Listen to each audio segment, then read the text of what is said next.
Nous irons dès l'entame de ce journal à Nouakchott où le président directeur général de la compagnie malienne des textiles CMDT a rencontré les partenaires techniques et financiers.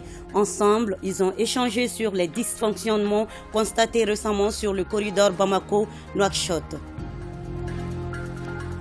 Le répertoire des légitimités traditionnelles a été remis au Haut Conseil des collectivités par le Cercle de réflexion et d'information pour la consolidation de la démocratie CRI 2002.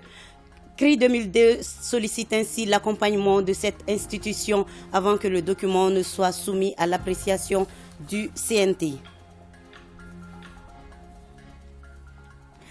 Vendredi 4 mars. Madame, Monsieur, bonjour et bienvenue dans ce 13h. Corriger les dysfonctionnements constatés depuis le début des opérations d'évacuation des balles de coton maliens sur le corridor Bamako-Nouakchott. Tel est le but des différentes rencontres en Mauritanie entre le PDG de la CMDT et les directeurs généraux de plusieurs structures. Le compte-rendu de nos envoyés spéciaux, Dougoufana Traoré et Abdul Salam Bambara. Les rencontres avec les partenaires, notamment l'ambassade du Mali en Mauritanie, la Banque nationale de Mauritanie, la direction des douanes de la Mauritanie, les entrepôts du Mali en Mauritanie, ont pour but d'évaluer le dispositif mis en place pour assurer la fluidité de la circulation sur le corridor Bamako-Nouakchott. Déjà, plusieurs des partenaires de la CMDT sont prêts à l'accompagner dans cette opération d'évacuation des balles de coton du Mali. Ça dénote de la force des relations qui existent entre nos deux pays, entre nos deux gouvernements. Le gouvernement a déjà exprimé toute sa disponibilité pour accompagner le Mali dans le développement des échanges au sein du port de Nouakchott. C'est à ce titre qu'on va recevoir dans les prochaines heures le premier convoi de coton qui sera expédié à partir du port de Nouakchott. Nous avons instruit nos services à l'effet de faciliter le passage de ce convoi et nous sommes disposés à renforcer tout ce qui pourra faciliter les échanges et développer le corridor Nouakchott-Bamako. Nous sommes tout à fait disposés en tant que groupe AON et nous avons été honorés de le recevoir aujourd'hui et les rassurer que nous sommes tout à fait prêts à les accompagner pour un meilleur développement de relations entre, d'une part, le Mali et la Mauritanie, et d'une part et d'autre part entre la CMDT et le groupe AON. J'avais compris que le président donc, a demandé à ce que le groupe AON puisse prendre au moins une unité de grainage pour qu'il puisse être faite. Nous allons regarder ça positivement encore. Au nom des plus hautes autorités du Mali, le PDG de la CMDT a vivement remercié les autorités mauritaniennes pour leur accompagnement. Nous avions été agréablement surpris par la disponibilité des douanes mauritaniennes à nous donner toutes sortes de facilités. Et on ne croyait pas. On ne croyait pas. Imaginez 53 camions remplis de coton qui se présentent à la frontière. Ce n'est pas tous les jours que cela arrive. Mais avec leur engagement, ils ont travaillé souvent jusque tard dans la nuit avec le directeur national de la Banque de Mauritanie. Nous sortons très satisfaits. Aujourd'hui, nous avons retiré nos attentes, notamment le financement des unités de grainage, le parc camion qui est vieillissant et éventuellement l'appui pour l'achat d'intrants pour la campagne à venir ou peut-être la campagne en cours. Et pour chacune de ces doléances, nous avons eu une oreille très attentive et comme le directeur l'a dit, ils sont disponibles à étudier l'ensemble de ces dossiers avec nous. À Nouakchott, ce matin, la délégation de la CMDT a eu d'abord une séance de travail avec les travailleurs de l'ambassade du Mali en Mauritanie et ensuite, elle a tenu une autre séance de travail avec les travailleurs des entrepôts du Mali à Nouakchott. Le Cercle de réflexion et d'information pour la consolidation de la démocratie CRI 2002 a remis le répertoire des chefs de village, fractions et quartiers des régions de Mopti et Tombouctou au Haut Conseil des collectivités. Il s'agit pour CRI 2002 de venir recueillir les attentes de l'institution avant que le document ne soit soumis à l'appréciation du Conseil national de transition. Reportage Nou Sissoko.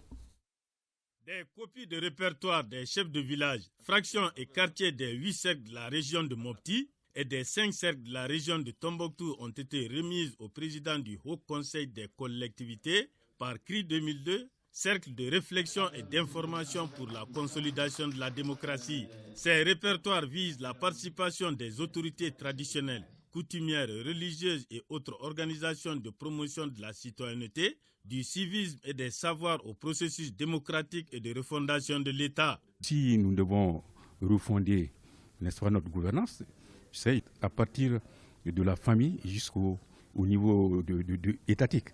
Et nous savons que les chefs de village, de fraction et de quartier sont désignés selon les us de tradition de chaque localité. Et ils sont placés sous l'autorité du maire. Autrement dit, des collectivités territoriales. La 7e institution de la République, qui est la représentation nationale des collectivités, est à même d'apporter sa contribution au répertoire proposé. Prendre également leurs attentes par rapport à la problématique de la gouvernance au niveau des villages, des fractions et des quartiers, au sein des communes, et également de la gouvernance de la citoyenneté du civil et la gouvernance des savoirs, pour qu'au moment de remettre maintenant au président du Conseil national de la transition, qui est l'organe législatif, que nous puissions également parler d'une même voix pour qu'on puisse voir comment on peut relire les textes qui existent et les mettre en phase avec la stratégie et la politique de refondation en marche dans notre pays. Le document que nous recevons ce matin, en ce moment précis et en ces circonstances, est un document précieux, en tout cas auquel nous accordons la plus grande importance. L'institution est en tout cas prête pour toute action allant dans le sens de l'amélioration de la qualité de vie des citoyens à l'intérieur des collectivités. L'élaboration du répertoire des chefs de village, fractions et quartiers a été rendue possible grâce notamment au partenariat ministère de l'administration territoriale, think tank associatif, la coopération suisse et CRI 2002. Un numéro vert à garder désormais dans votre répertoire pour tout besoin d'informations juridiques. C'est le 8002246. Oui, le centre d'appel Aké Kunamfoni vient d'être lancé officiellement par le ministre de la Justice, des droits de l'homme, garde des Sceaux. Ce centre vient ainsi renforcer les initiatives de l'accès à la justice dans notre pays. Fousseni Tunkara et Aliou Touré ont suivi la cérémonie de lancement de cet outil. 8002246. Il serait désormais judicieux de garder ces numéros verts dans vos répertoires. Les contacts donnent accès aux services du centre Aké Kunamfoni relatifs à la justice et aux droits. Nous accueillons dans nos locaux d'agents juridiques qui bénéficient de tous les moyens techniques pour prendre en charge efficacement tous les contacts téléphoniques entrants et sortants pour toute personne ayant besoin d'informations juridiques ou faisant face à une situation nécessitant un accompagnement ou un conseil. Cet outil, logé à des 4 contacts et qui vient renforcer les initiatives en faveur de la bonne distribution de la justice au Mali, est mûri par Mali Justice Project, appuyé par l'USAID. Nous sommes également fiers que cette initiative, comme l'a soulevé Maître Biolay, soit créatrice d'emplois pour le personnel du centre qui acquerront à la fois expérience et expertise, ainsi qu'un revenu dans un contexte économique souvent précaire pour les jeunes. Le ministre de la Justice, le principal concerné par cette activité, était accompagné par 2 de ses collègues.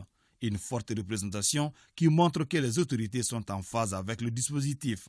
Aussi voudrais-je souligner que la modernisation de la justice est une œuvre de longue haleine qui nécessite non seulement l'engagement des plus hautes autorités du pays, mais aussi le soutien et l'appui du secteur privé et des partenaires techniques et financiers.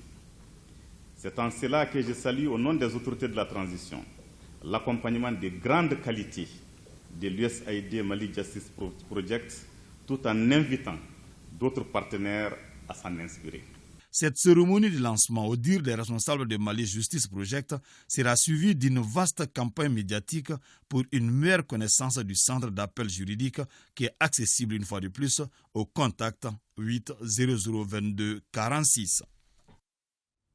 La commission Vérité, Justice et Réconciliation CVJR a animé une conférence de presse en son siège à Koulouba. La conférence avait pour but de faire le point de l'évolution du processus et des perspectives liées à cette évolution. Aloussène Touré pour le compte-rendu. Depuis le 15 janvier 2014, date de sa création, La commission Vérité, Justice et Réconciliation n'a cessé d'œuvrer pour réunir les conditions de prise en charge des victimes des différentes crises qui ont émaillé l'histoire moderne de notre pays. Il y a deux éléments qui sont importants au niveau des mandats des commissions Vérité. C'est d'abord enquêter sur les graves violations des droits de l'homme, pour révéler la vérité, ce qui s'est passé, les violences dont les victimes ont fait l'objet. Ça, nous le faisons donc à travers plusieurs outils que nous avons, les enquêtes, mais aussi les audiences publiques comme on a eu à les organiser.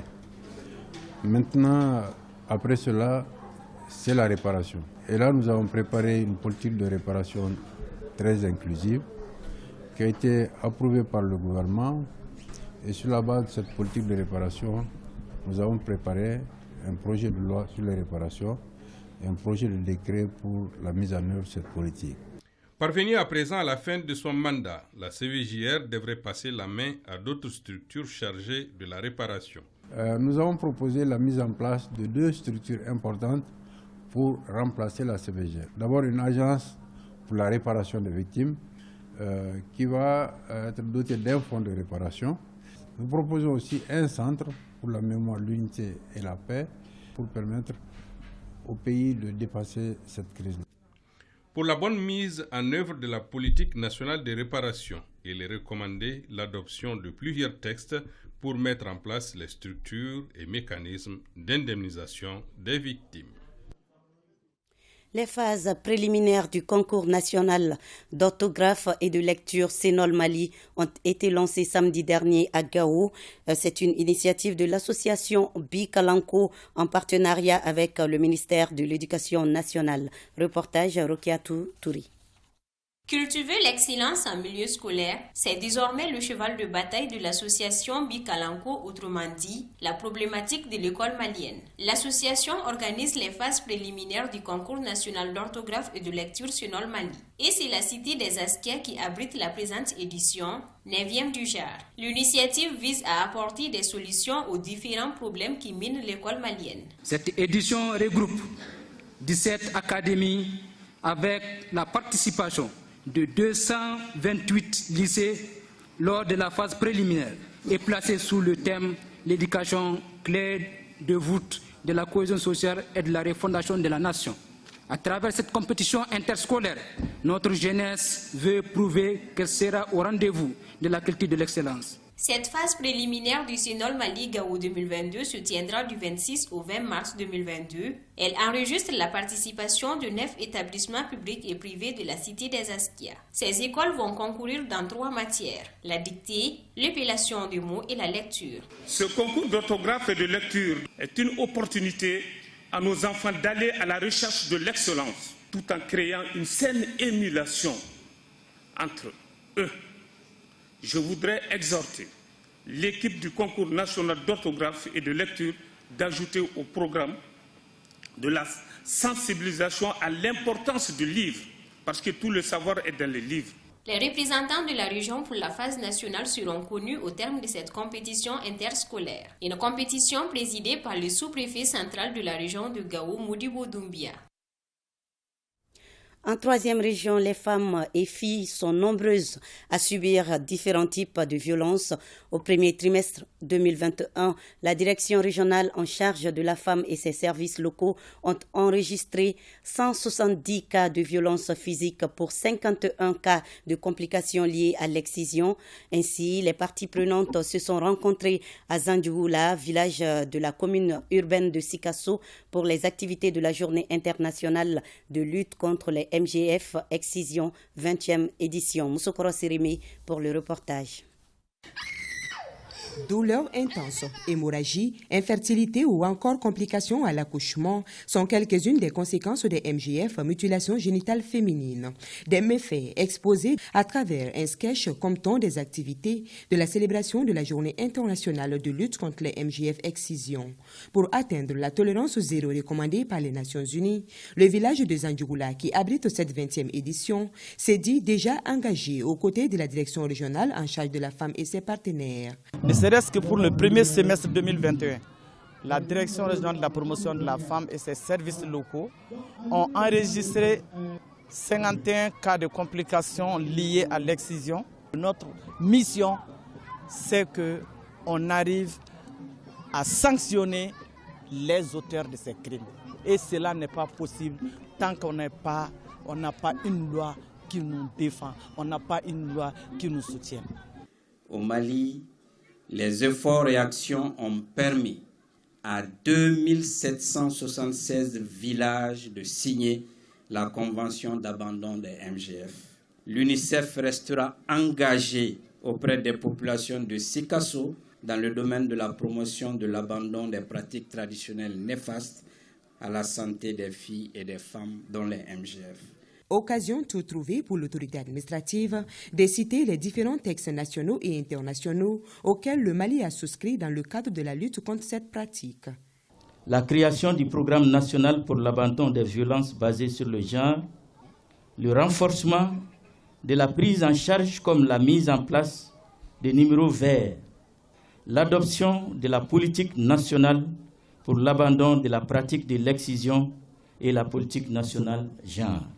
Selon l'enquête démographique de santé et DSM6 de 2018, en région de Sikasso, le pourcentage de femmes de 15 à 49 ans déjà excisées est de 96%, contre 74% des filles de 0 à 14 ans victimes de la même pratique. Le film documentaire Le Dernier Refuge est un long métrage d'1h25 qui nous replonge dans l'actualité brûlante de la migration. Ce film a remporté plusieurs prix et sa première sortie nationale est prévue pour demain, samedi 5 mars à 15h dans la salle cinémagique de Bamako. Hier, le réalisateur de ce film, à savoir Ousmane Zoromé Samasekou, était devant la presse au CNM. Boubacar Sissoko nous fait le point.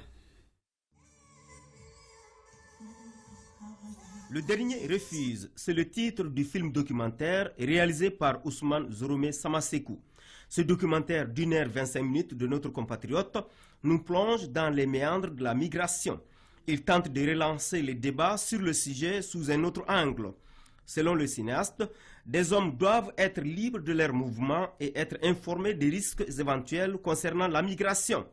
On voit qu'il y a beaucoup de migrants qui n'arrivent pas à retourner chez eux parce qu'ils n'ont pas reçu en fait, le combat pour lequel ils sont allés. Parce que revenir sans rien, en quelque sorte, entre guillemets, c'est comme ramener une forme de malédiction avec soi. Ils véhiculent également le même message à travers les réseaux ou autre chose, que tout va bien et que tout se passe bien. Et souvent, et le plus souvent, ce n'est pas le cas en fait.